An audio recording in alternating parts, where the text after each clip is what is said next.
All right.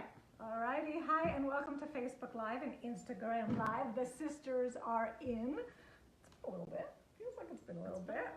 Welcome. I'm Marnie Nir, expert coach at Handel Group, and this is my sister Lauren Zander, co-founder and chairwoman of Handel Group. I almost blew that one. Welcome. Thank you for sending your questions in. And remember, if we ask one of your questions and answer them, you get $50 off of a private coaching session. We decided that today we would just answer like any question you got, bring them on, because Interview covers your entire life and Lauren's entire method. So bring them on, and you sent a bunch. You ready? Mm-hmm. So we have a buffet today. Mm-hmm. All right. I'm in my 20s. At the end of university, and I have no clue how to find my dream career. What would be a smart way to go about it? That's part one. So let's stick with that one, and then we'll go to part two. I love this question. So I like a 30-day challenge. This really does mean, and Interview, our new whole program, has you be able to actually get a buddy and work with another person, so you don't need to deal with like, I don't want to ask my friend, right? So you can actually find new friends. Anyway, so imagine that you need a buddy and you need a 30-day challenge. What's the 30-day challenge? Really figuring out something you wish you could do as a job a day, like one idea a day, right? And where do you get it? You're like, hey, I love magazines. So you're, right, okay, watch, okay, so you love things. You love lots of things, okay? I'm going to do this next thing, which is also, I don't know if I teach it. Do I teach the head, the heart, and the hoo-ha in Interview? No. No. Okay, so now watch out, okay? Coming soon. It really is coming soon. It's you have a head, you have a heart, and you have a hoo-ha. I'm going to separate them out. Your head is the resume, your bank, like how much money you want to make, what you think is prestigious, where you want to live. You know, like the I want to be a vice president, right? Like your head cares about very specific sort of left brain accountability things. Your heart, in and of it, what does it love? I love telling stories. I love reaching people. I love nutrition. I love like something you could stay up late all night and read about. Something you love. It could be sports. It could be any subject matter, but it moves you. And your hoo-ha, when it comes to not sex, but when it comes to like thinking about making a decision or deciding something, your hoo-ha is the cool factor. Oh my God, if I got to do that, I would be like, so cool. Like, I think that's cool, okay? So back to the 30-day challenge. What you need to do is you need to figure out first, before you start your 30-day challenge, what's most important to your head, how much money, where you live, titles, like things you want over the next 2 to 5 years, like your head would be so happy. Heart, it has to reach people. It has to be like things that are meaningful to you, right? So you would write out what your heart needs to be satisfied. And your hoo-ha, you better think it's cool, right? That's not a lot, okay? It's really your heart and your head. And then the swing vote is the cool factor, okay? And so every day you're going to figure out a new potential job idea for you based on that head, heart, and hoo-ha. I could go into the magazine industry. I can go into the golfing industry. I could go into the furniture industry. I could go into the radio industry. I could go, like you're going to start to date ideas. You're going to write up a new career idea, get a buddy, and write it up. I would love to, according to my head, heart, and hoo-ha, I could do this today. Like this could be a job. And in 30 days, if you really do every day one real idea or a career move, like that could be a job you could get, in 3 to 5 years, you will hear out of those 30, your top 3 to 5. Like you'll be like, wow, I keep picking this area. Like you'll learn something profound about yourself in 30 days. So in 1 month, you'll be so much smarter about what's true for you, about your head, your heart, and your hoo-ha in a career. And then stage 2 is, well, now that I know what I wish I could be working in or what I'd be doing, how do I get that job? How do I go about that? That's a different question. Awesome. So you have them every day write that up. Do they write it up as if it were a dream, like it's already done, or you just have them list out head, heart, and hoo-ha of the it? No. you create your head, heart, and hoo-ha and what it matters. I care about making a lot of money. I care about living in New York. I care about titles. I care about, like, what does your head care about most in the next 3 to 5 years? Right. Now you understand your head. Your heart, what does it love to do? It needs to be something that reaches children. I want to make that money, see my head, but heart cares about community, right? So, oh my God, in order to make that kind of money, I'm going to have to go into nonprofits, right? But I need to go into the Red Cross one.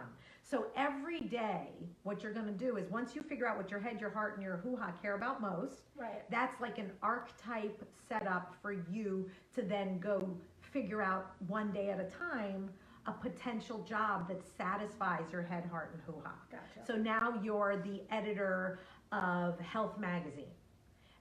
Is an idea and then you're going to keep on trying on inventing job descriptions, and you'll send, so let's say Alice was my buddy. Okay, Alice, today's my day. I want to be an editor-in-chief of a magazine, an online magazine that really reaches children, and I looked up like 5 different potential magazines, and I found these 5, and it would be amazing to climb a ladder in that magazine, because then I can write those stories, reach those kids, and do good work. And I looked up their salaries, and they're in my range. Oh my God, that's brilliant. So then Alice and I would have day 1 done. Now day 2. I changed my mind. I care about golf today. I could get. So then you're just inventing different job scopes for your specs from your head, heart, and hoo-ha. Awesome. And doing a 30-day challenge of coming up with inventing jobs that already exist in the market that could be places you could start to aim for. Because what she said, or he said, that they don't know is they don't really know how to go about figuring out what matters most to them. Awesome. And I love the part that Lauren added in the, like, start doing a little research to back it. If day 1 is editor of an online magazine, then do the research of what would turn you on for that day. Oh my God, work for marketing for Handel Group, because you care about a life coaching company and you love picking out images and you think we could do better, right? So it's like literally figuring out for yourself what matters to you, head, heart, and hoo-ha, and then start looking for jobs in the market that match it.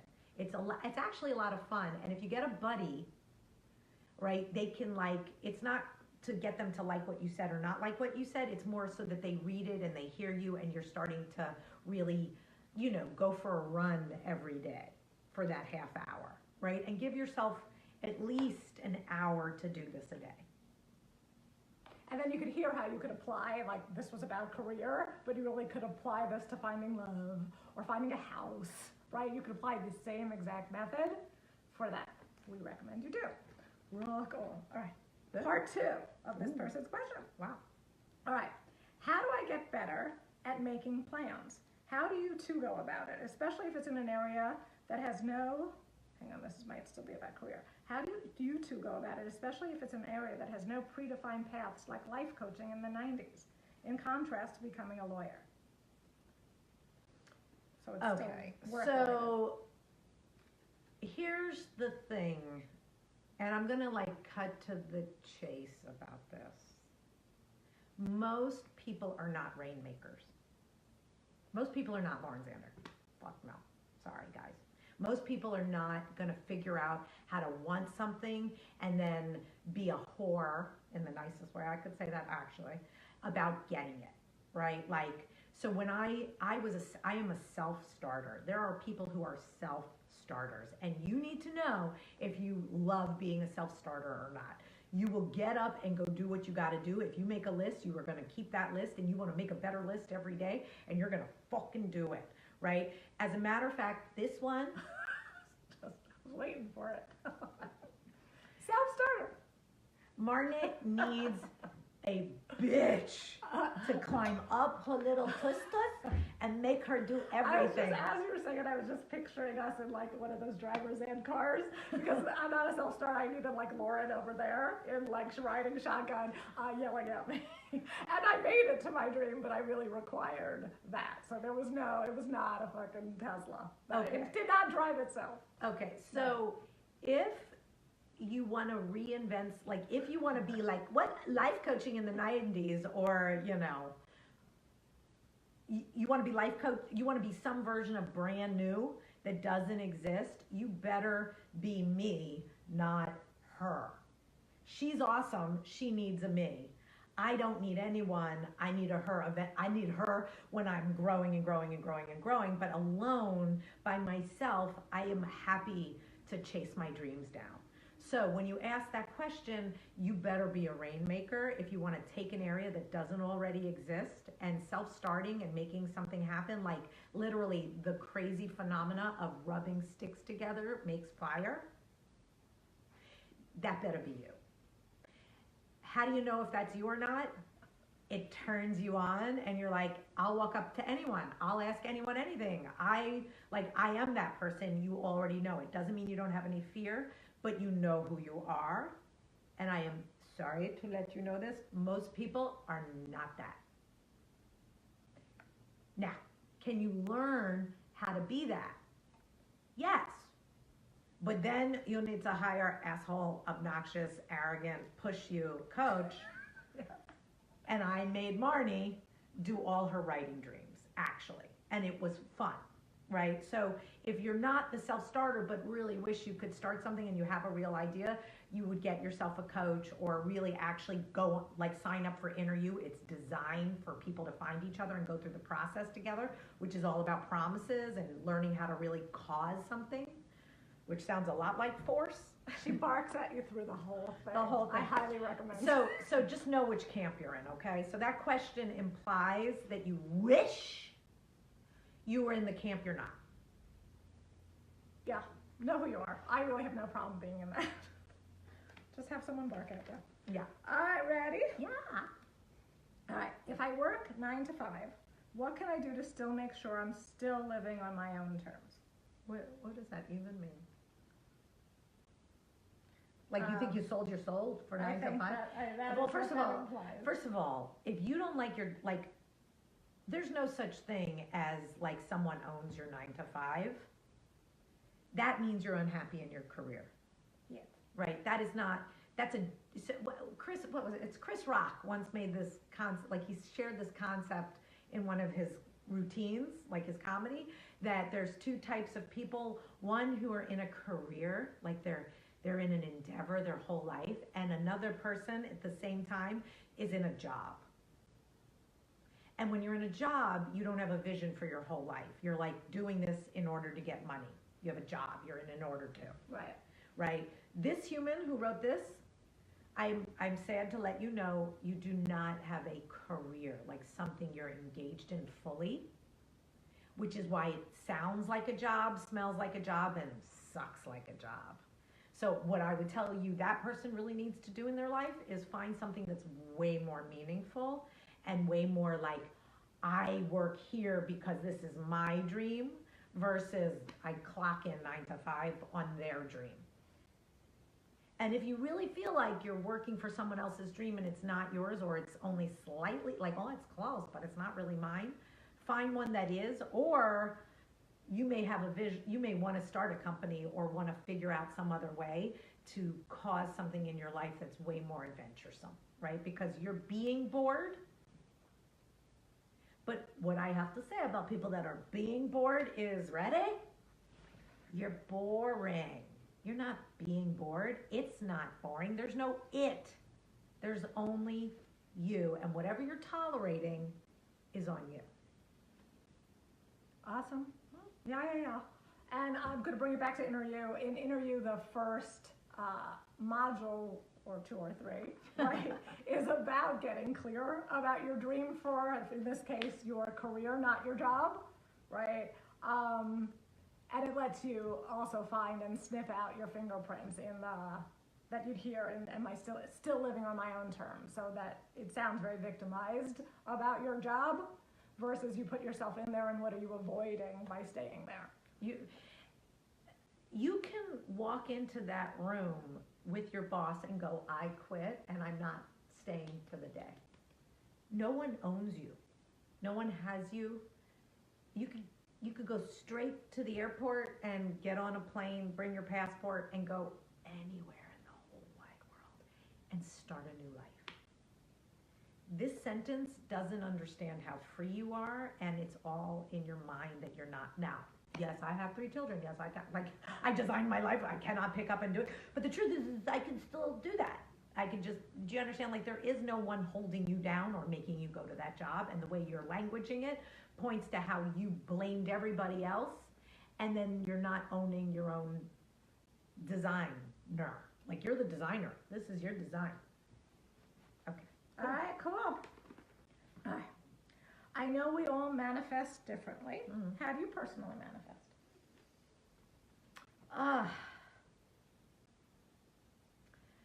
First of all, I have to thank my only teacher I listen to. And I really only listen to him. And I over listen to him. You're like, how over do you listen to him? I still think he sounds interesting, and it's like 15 fucking years later. Same guy. Just don't drive while listening to him. I can drive while listening to him. I don't. I actually like taking. So what I do is I have an Audible little half hour, and it's called, what is it called? Oh dear God. We'll put it in the notes later. I have it, whatever. But he's Neville Goddard, and I listen to this one little half hour when I take a shower and get dressed every day, right? Or when I'm like futzing around. And I don't think there's a better time in my life when I'm like floating around in the shower and like cleaning, like just having fun in the morning. Everybody's gone. I'm just getting ready. I always give myself a good 30, 40 minutes. And I dream things I'm committed to right now, right? And I go into images of it fulfilled. Whether it's my new house, whether it's inner you and how successful it is, right? The podcast I want to have, my dots, all my paintings, and I was showing you my boots, like everything. I know. What the hell? Hi. Like I paint my boots, right? Right, like all the things I'm doing that are dreams to me, and like the fulfillment of them without working hard, with very little effort. And that's all one way. Now with clients, I'm very serious, right? So I read your homework. I literally have an entire concept of what your full life, if I helped you fulfill on your dreams, your company, like when it comes to a client, I have a much bigger like scape, a whole vision for them fulfilling on pregnancy, their life, like whatever the hell it is. So I am a constant manifester, and I hold people's visions, whether it's a co-created vision, like I'm holding your vision, or I'm in my own vision, but I very much live in that states, which are thoughts, feelings, and actions. Like I hold a state of integrity as your thoughts, your feelings, and your actions are a state. You know I like scales of 1 to 10. And so I live in a state of an 8, 9, or 10 on fulfilling on missions, and then I incorporate Neville Goddard into being able to feel it and know that the world is imaginary. All the time. You're like, all the time? I'm like, all the time. Like, tell me more about that. Oh, I sing in the car. Like, I paint a lot. When I'm painting, I'm dreaming about people. Like, Lauren, when are you not manifesting? I'm like, yeah, I'm always manifesting. Am I ever doing anything else? No. Feeling is the secret? Feeling is the Feeling secret. is the secret. And if you go to Audibles, you'll see it's a man up, like, flipping backwards. The name of the guy I like, the one who's translating it, is Jason McCoy. How do I know? Because 10 years later. Still hearing it. And you skip the Nice. first 2 chapters, they're annoying. Like, you'll figure it out, right? There's like the 4 chapters that are fucking great. And I'm like, rinse, repeat, rinse, repeat, rinse, repeat. It makes me really understand a lot. And he talks about the subconscious literally being where you go when you go to sleep, and being able to conduct your subconscious. That is like the coolest shit ever. Right? So I get very into it. That'll teach you to ask me. There you go. And we love Neville, and then we always put a caveat because we love him for manifesting. In other areas, he gets a little out there. Yeah. Don't So stick to the one thing I just said. listen to what we just Otherwise, he a little. said. He does. He might have said, yeah, who knows? He's, Yeah, he's Yeah, he's a little.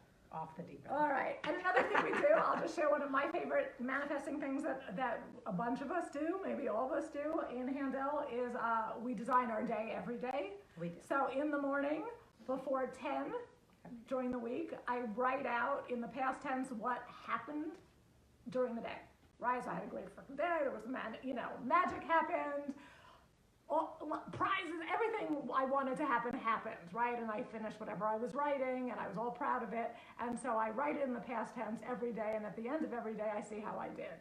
So it keeps me aware and manifesting daily in writing, which I prefer, because my head could take things for a ride. I like to write it down, see it, and then see how I did, because it's a fun game. So and then there really is, in Inner You, we do. We were not trying to tee it up one more time, but we just have to. So there's a daily design mechanism, right, where you really design your day with a buddy, because the other thing is I read Marnie's, Marnie reads mine, and so there's an experience of doing life together and designing your day together. That is not your to-do list. It's really like a understanding of creating what you want to have happen in your life.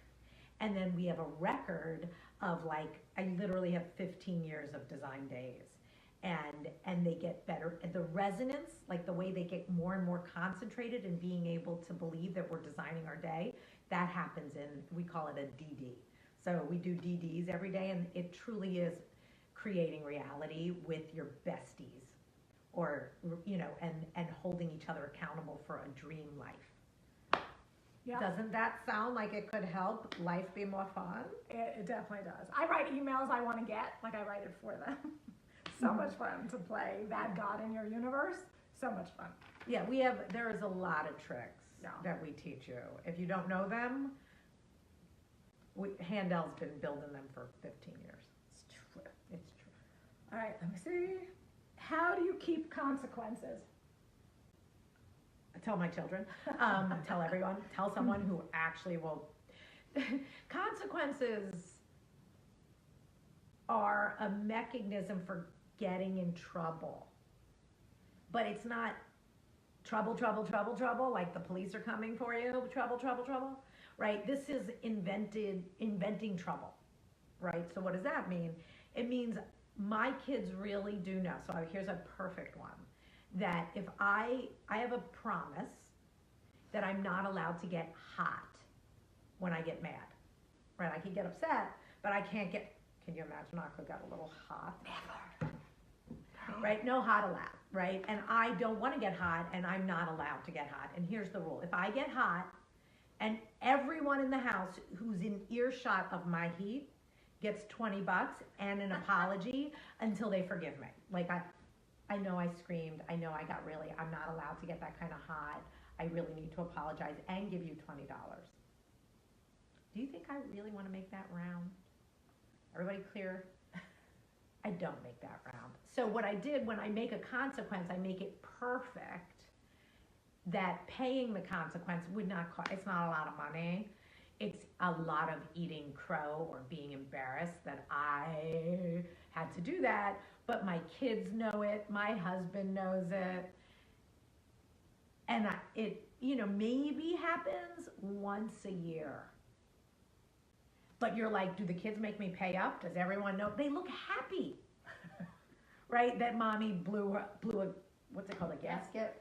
Right? I blew it, and now I have to pay up and eat crow, right? So how you create a consequence and pay up is everyone knows. Right? And anyone could ask, and they collect, right? The person who's asking is collecting is happy to collect, and it all feels like support and love and fun versus getting in trouble, getting caught, being bad. Awesome. Look, it's a weird concept to get, you have to keep a promise, and then if you don't keep your promise, pay up, and it's not a punishment, but it's supposed to get you to keep the promise that you made, because the promise would make you feel better. Until you start playing the game, actually pay the consequence, you miss the joke that actually paying the consequence makes you proud, right? So it trumps the guilt of fucking up and not doing the promise and feeling bad and all the guilt you do and all the excusing you do and justifying and blaming why you couldn't keep that promise. The minute you actually just pay the piper, it's gone, right? It's gone. So you won't know it. It's a muscle, so you won't know it until you start building it, that it's a pleasure to either keep your promise or pay the consequence you designed. Yeah. Right? Then I have to go listen to, like, if I blow wine because I didn't keep a promise, and then I get to go hear my head like going for beer, is an amusing time. Is one, I get to meet my dark side, and two, I get to win or not. Right? Guilt and all the stuff that we do in order to push snooze, in order to not go to the gym, is such a waste of time. I think it's so much, I agree that I have so much fun at this point hearing my dark side try to sneak something. Right, like, it's his fault. like, right? And I'm sitting there like with my higher self giggling that it's even trying, because we know it's not getting it's not getting anything.